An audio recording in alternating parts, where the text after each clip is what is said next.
شیخ Saadi رحمت اللہ تعالی علیہ فرماتے ہیں کہ ایک شخص تھا محنت مزدوری کرنے کے لیے نکلا گھر سے.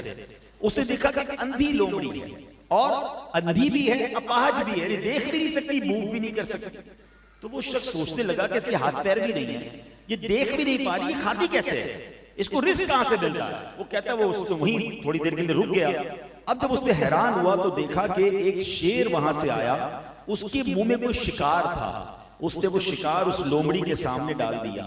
جتنا لومڑی نے کھانا تھا کھا لیا, باقی وہ شیر اٹھا کر لے گیا.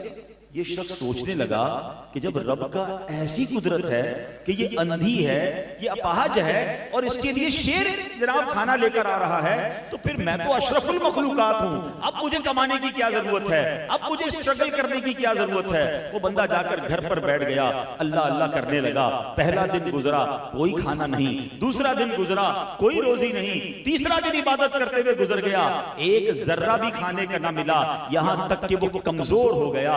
اللہ اکبر. اس نے تڑپ کر اللہ کی بارگاہ میں فریاد کی, مولا میں اشرف المخلوقات, تو نے اس اندھی لومڑی کے لیے انتظام کر دیا, میں تو تیرا ذکر کر رہا ہوں. اللہ اکبر. اللہ کی طرف سے جواب کیا ملا, اے شخص تو نے لومڑی کو دیکھا تھا, کیا شیر کو نہیں دیکھا تھا؟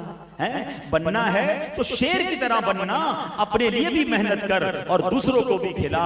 اللہ اکبر. اب اس کے ہوش ٹھکانے آئے کہ محنت مزدوری کرنا یہ رب کو پسندیدہ ہے. جو یہاں سمجھانا مقصود ہے نا, کام کاج سے اسلام نے نہیں روکا ہے, مگر سب کچھ کام کاج کو سمجھ لینا اور اسی کی فکر میں ہلکان ہوتے رہنا, اسی کی فکر میں ٹینشن میں رہنا, اور جناب ان وسوسوں کی وجہ سے اپنی فیملی کو بھی ٹینشن میں مبتلا کر دینا, یہ شریعت نہیں کہتی ہے. اللہ پر بھروسہ رکھیں, اپنی طرف سے کوشش پوری کریں, پھر اللہ پر چھوڑ دیں. وہ کارساز ہے, وہ مدد کرنے والا ہے. یقیناً کبھی کے دن بڑے ہوتے ہیں, کبھی کی راتیں بڑی ہوتی ہیں, کبھی دھوپ ہوتی ہے, کبھی چھاؤں ہوتی ہے, کبھی جناب بارش کا موسم ہوتا ہے. جس طرح موسم بدلتے ہیں اس طرح زندگی کے دور بھی بدلتے ہیں. کبھی آپ صحت مند ہوں گے, کبھی بخار بھی آ جائے گا, کبھی آپ بڑے مزے میں کاروبار میں ہوں گے, کبھی مشکل بھی آ جائے گی. یہ لائف اسی طرح گزرنی ہے. اب آپ ہر مشکل پر پریشان ہو جائیں, ہر مشکل پر ٹینشن میں آ جائیں گے, تو زندگی اپنی بھی مشکل بنائیں گے, اپنے گھر والوں کی بھی بنائیں گے.